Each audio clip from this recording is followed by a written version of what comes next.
louvores Deus habitar. E é seu prazer cumprir pelos dias. Então é só cantar e a Cristo exaltar, e sua glória encherá este lugar. Vem louvar,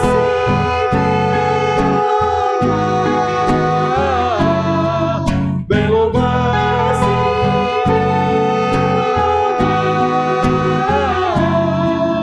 vem louvar.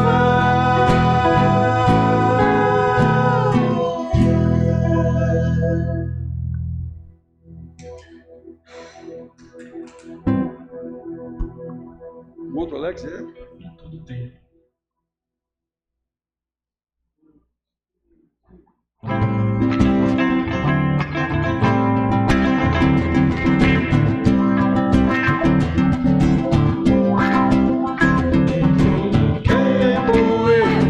Louvarei ao Senhor, sempre estará nos seus lábios o seu louvor. Em todo tempo eu louvarei ao Senhor, sempre estará nos meus lábios o seu louvor. Alegrar-se no Senhor a minha alma. Alegrar-se no Senhor a minha alma. Engrandecer ao Senhor, engrandecei-o comigo, e todos a uma exaltemos o nome. Engrandecei ao Senhor, engrandecei-o comigo, e todos a uma exaltemos o nome. Seu glorioso nome, seu glorioso nome. Em todo tempo eu louvarei ao Senhor, sempre estará nos seus lábios o seu louvor. Em todo tempo eu louvarei ao Senhor, sempre estará nos seus lábios o seu louvor. Alegrar-se no Senhor a minha alma. Alegrar-se no Senhor a minha alma. Engrandecei o Senhor, engrandecei-o comigo, e todos a uma exaltemos o nome. Engrandecei o Senhor, engrandecei-o comigo, e todos a uma exaltemos o nome. Seu glorioso nome, seu glorioso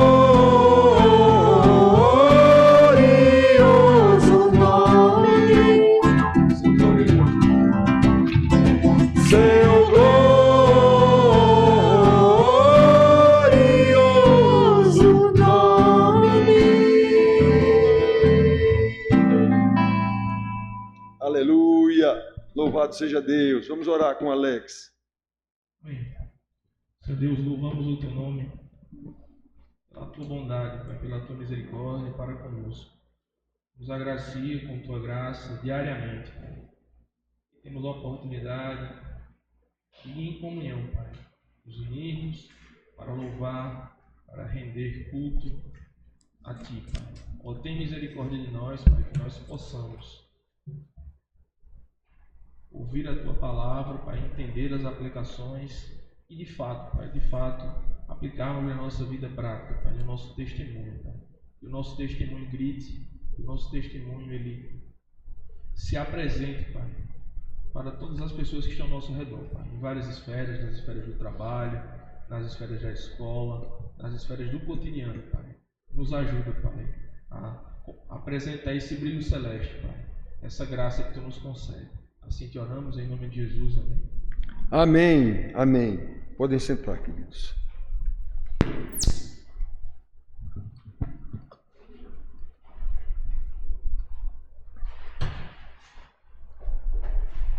Muito bem, irmãos, vamos falar sobre nós, criados e recriados à imagem de Deus. Colossenses 1, 15 e 16. Abram suas Bíblias aí em Colossenses,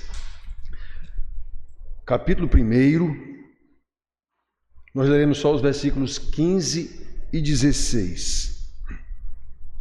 Já pregamos outras vezes nesse texto, mas lendo o texto todo. Hoje nós vamos ler só esses 2 versículos para falar disso.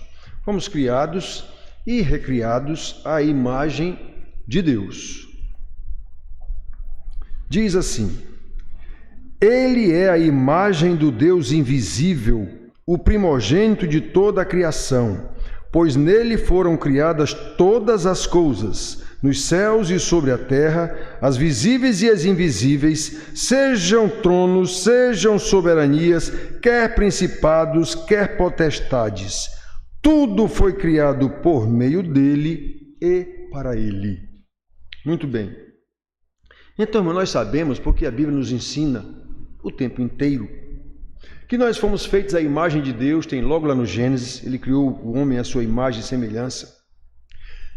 E que esta imagem foi corrompida lá no Gênesis, nós temos também, já vimos aqui algumas pregações passadas, foi corrompida pelo pecado de Adão e Eva. Daí em diante, toda a raça humana está contaminada pelo pecado, mesmo antes de cometer qualquer pecado. Já nasce contaminada pelo pecado.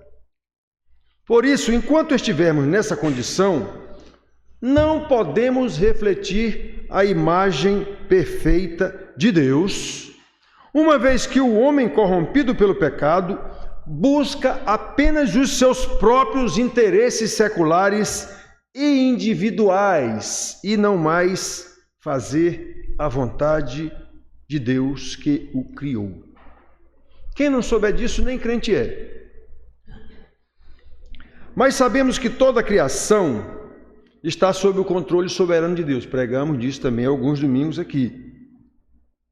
E que em seu plano eterno, ele contempla nesse plano o seu amor está contemplado, a sua graça, a sua misericórdia para com o homem caído em pecado. Nós sabemos disso pela graça de Deus, pela maravilha de Deus. O apóstolo Paulo, em Romanos 5, e também lá em 1 Coríntios capítulo 15, ele nos fala dessa maravilha. Ele fala, que ele chama lá do primeiro homem, Adão, por meio de quem entrou o pecado e a morte a todos os homens. E também fala no segundo homem, no segundo Adão, que ele chama Jesus, por meio de quem a vida é restituída a todos os que nele creem.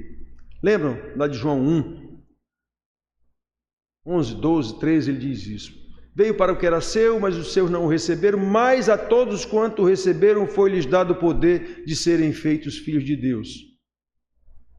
Pois é, todos os que nele creem são vivificados, são tipo regenerados, nascem novamente. Pois bem, é esta nova vida que traz a restauração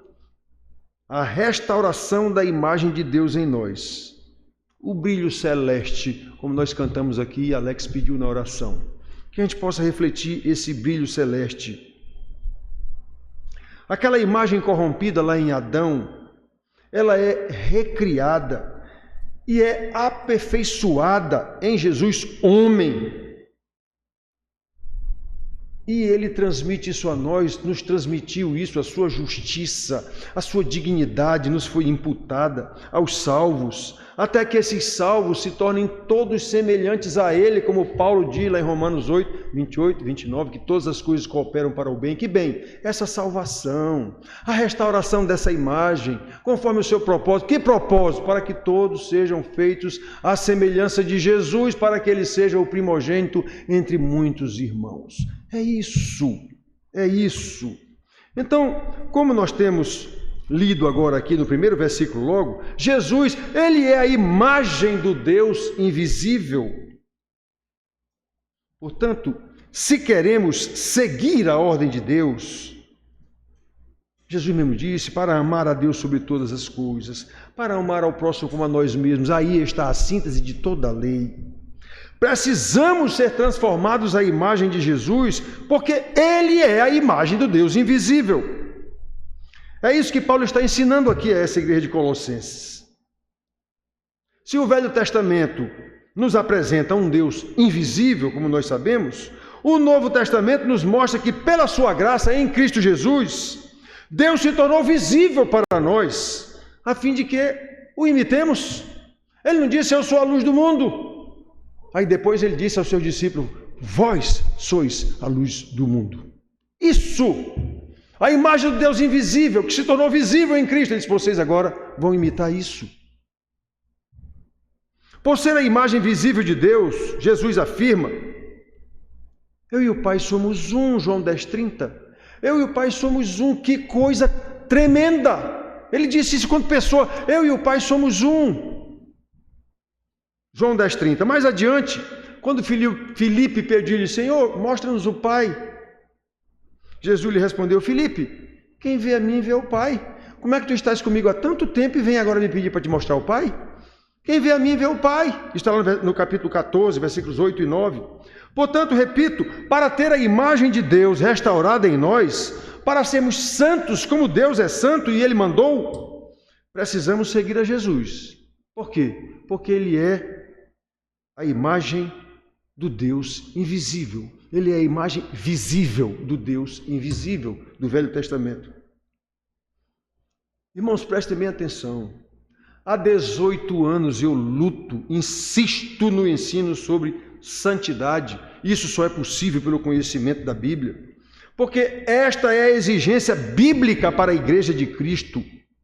Não há uma única ordem para a igreja em todo o Novo Testamento que não seja associada a uma vida de santidade. Nenhuma ordem para a igreja em todo o Novo Testamento, não há nenhuma ordem. Nem de Jesus para os seus discípulos, nem dos apóstolos para a igreja. Não há nenhuma ordem que não esteja umbilicalmente ligada a uma vida de santidade.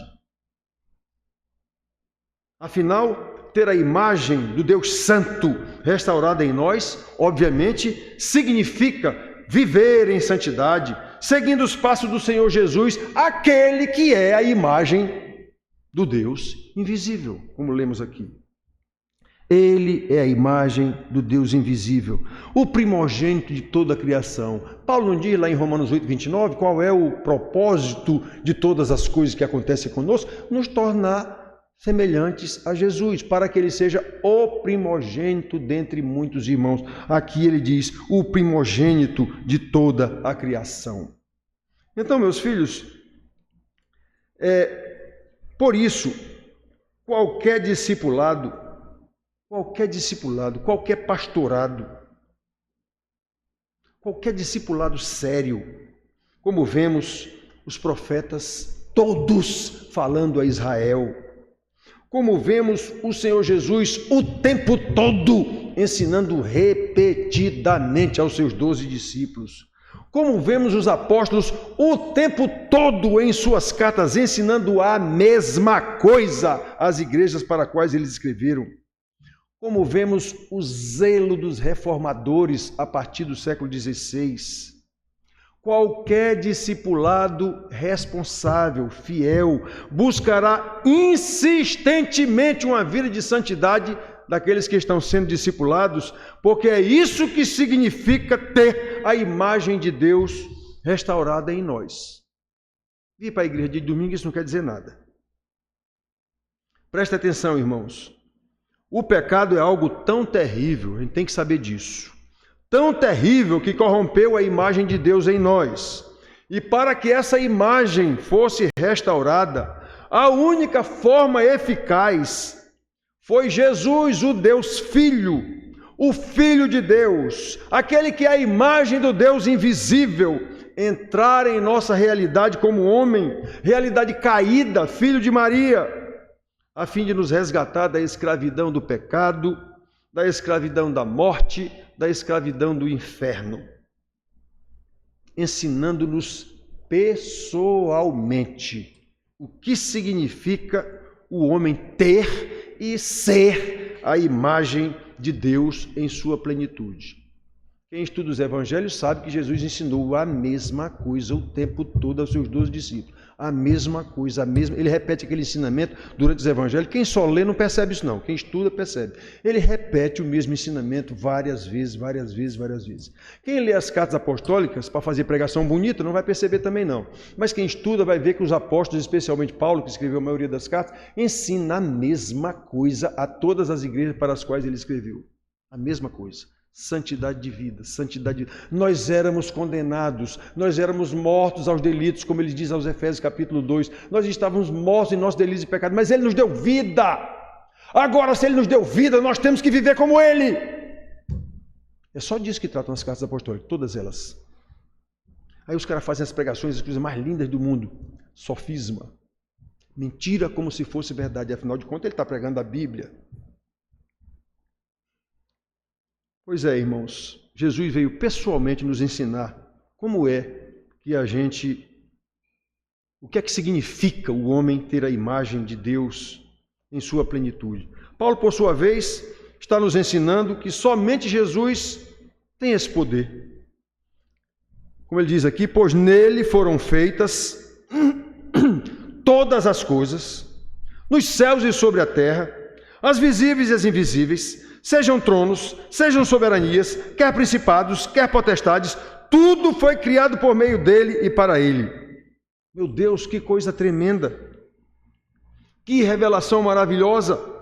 Aquele em quem, é por meio de quem, é para quem todas as coisas foram criadas, por causa do pecado que corrompeu a imagem de Deus em nós, veio pessoalmente, ele que é a imagem do Deus invisível, veio restaurar em nós essa imagem que foi corrompida pelo pecado. Meu Deus do céu! Que revelação preciosa e maravilhosa que só faz efeito na vida de quem é realmente salvo. Por isso a questão é, meus filhos, à luz de tudo que vemos até agora, nós queremos ser santos?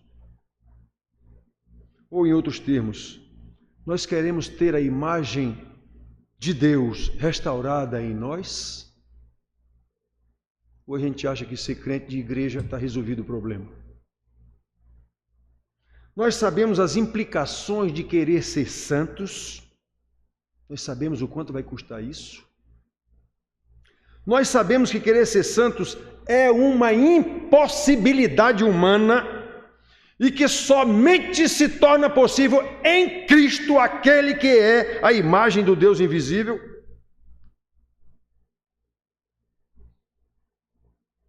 Nós temos consciência de que se Jesus, a imagem do Deus invisível, precisou sofrer o que sofreu para restaurar a imagem de Deus em nós, nós temos consciência de que é indispensável que também soframos nesse processo de restauração.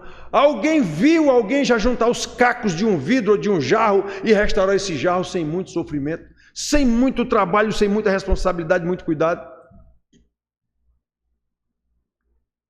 Há um cântico que diz: quebra a minha vida e faz-a de novo. Eu quero ser um jarro, um vaso novo. Quem canta isso não tem nem noção do que é que está cantando, normalmente. Não tem nem noção do que é que está cantando. Irmãos queridos, quantas pessoas perdem tempo e energia com questões desnecessárias. Eu recebi uma ligação agora, anteontem eu acho, de um pastor com questiúnculas sobre presbitério, sobre quem, presidente, não sei o quê, quem vai ser o próximo presidente. Eu digo, mas meu Deus do céu. Eu digo tanto para esse pastor quando ele liga para mim, eu digo, meu irmão, cuide da sua igreja. Coisas desnecessárias, simplesmente porque ao invés de olhar para Jesus, olham para regras, para ritos religiosos, para normas religiosas, olham para mestres humanos que se colocam eles mesmos como donos da igreja, modelos para os seus seguidores. Quantas pessoas perdem tempo e energia nutrindo discórdias, mesmo dentro da igreja, porque se concentram em valores humanísticos, ainda com base na imagem corrompida pelo pecado, ao invés de procurar diligentemente solidificar um caráter com base na imagem de Cristo, aquele que é a imagem do Deus invisível, por meio de quem e para quem todas as coisas foram criadas. Irmãos queridos, como nós precisamos aprender de Deus, como nós precisamos crescer no conhecimento de Deus, que em Cristo nos criou e nos recriou à sua imagem e semelhança, exatamente sabendo cada vez mais que esse Jesus é a imagem do Deus invisível, e eu estou caminhando para ser igual a Ele. Por isso, como igreja de Cristo Jesus, segundo os seus ensinamentos, precisamos ser uma igreja. Cadê a igreja? Precisamos ser de conformidade com a imagem de Jesus, que é como o Pai. Ele pediu na sua oração: Pai, que eles sejam como eu sou contigo. A própria imagem do Deus invisível. Imagem que deve continuar sendo restaurada em nós a cada dia, por meio dele, para ele, até que ele nos venha buscar para a glória eterna do Pai. Esta é a nossa bendita esperança. Que Deus nos conceda a graça de infundir, colocar isso para dentro do nosso coração, para que vivamos em santidade, refletindo o brilho celeste, que é a imagem do Deus invisível, que Cristo tornou visível para nós, a fim de que vivamos para louvor da sua glória. Amém.